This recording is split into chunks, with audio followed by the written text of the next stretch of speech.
অনেক ভাই বাংলাদেশে ইসলামী হুকুমত কায়েম করার জন্য চেষ্টা করতেছেন। কোরআনের আইন চাই, সৎ লোকের শাসন চাই। অনেকের বলেন না ভাই, এই বাংলার জমিনে কোরআনের আইন চাই আর সৎ লোকের শাসন চাই। এই কথাটা যদি বাংলার প্রতিটা মানুষ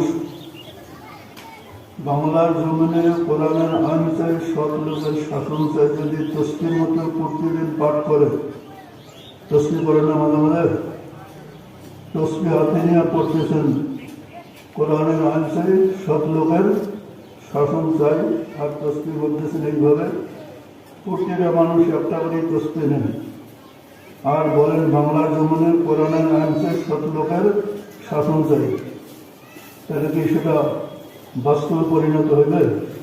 হ্যাঁ, ওই শুধু মুখের মধ্যে থাকবে আর কাগজে থাকবে, কিন্তু জমিনের মধ্যে বাস্তবায়ন হবে না। অফিস আদালতে বাস্তবায়ন হবে না, ব্যবসা বাণিজ্যে বাস্তবায়ন হবে না, কৃষির মাঠে বাস্তবায়ন হবে না, রাস্তাঘাটে বাস্তবায়ন হবে না। হইবে? কখন হইবে? আপনি মুখ দিয়ে একবারও বলবেন না কোরআনের আইন চাই, সৎ লোকের শাসন চাই, মুখ দিয়ে একবারও বলবেন না, কিন্তু আপনার সন্তানকে মাদ্রাসায় পড়াইবেন বা মাদ্রাসায় পড়াইতেছে। যখন প্রতি মুসলমানের ঘরে ঘরে একটা সন্তান আলেম হবে, তারা মুখ দিয়ে স্লোগান বলার দরকার হবে না, প্রয়োজন হবে না, এমনি এমনি কোরআনের আইন, সৎ লোকের শাসন বাস্তবায়ন হয়ে যাবে। বোঝার ঠিক না? হ্যাঁ, এই জন্য যদি আমরা চাই বাংলার জমিনে কোরআনের আইন বাস্তবায়ন হোক, সৎ লোকের শাসন বাস্তবায়ন হোক, তাহলে আমাদের করণীয় আমাদের সন্তানগুলোকে এরূপ দিনী মাদ্রাসায় ভর্তি করে আলেম বানা।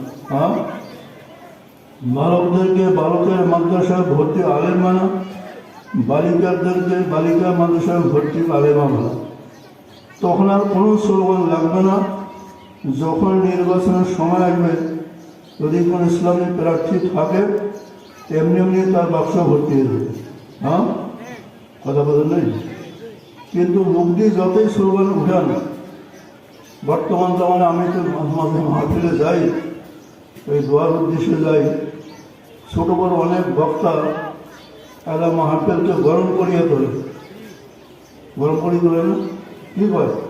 কোরআনের আলো ঘরে ঘরে জ্বালো।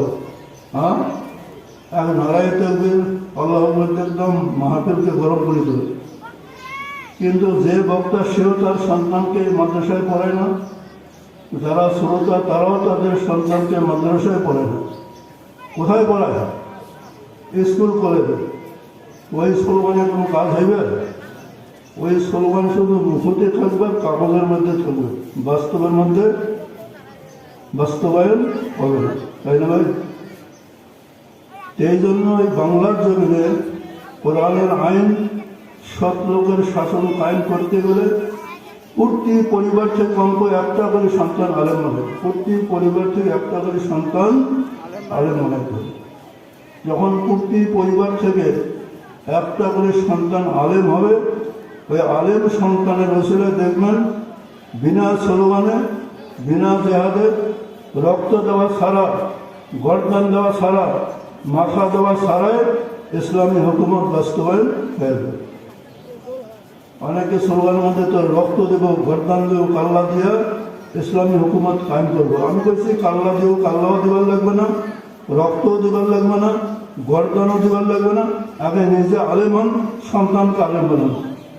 তাহলে বিনা রক্তে, বিনা কাল্লা দেওয়ায়, বিনা গর্দান দেওয়ায় ইসলামী হুকুমত কায়েম হয়ে যাবে। কথাটা কি বুঝে নেবে কিছু? হ্যাঁ।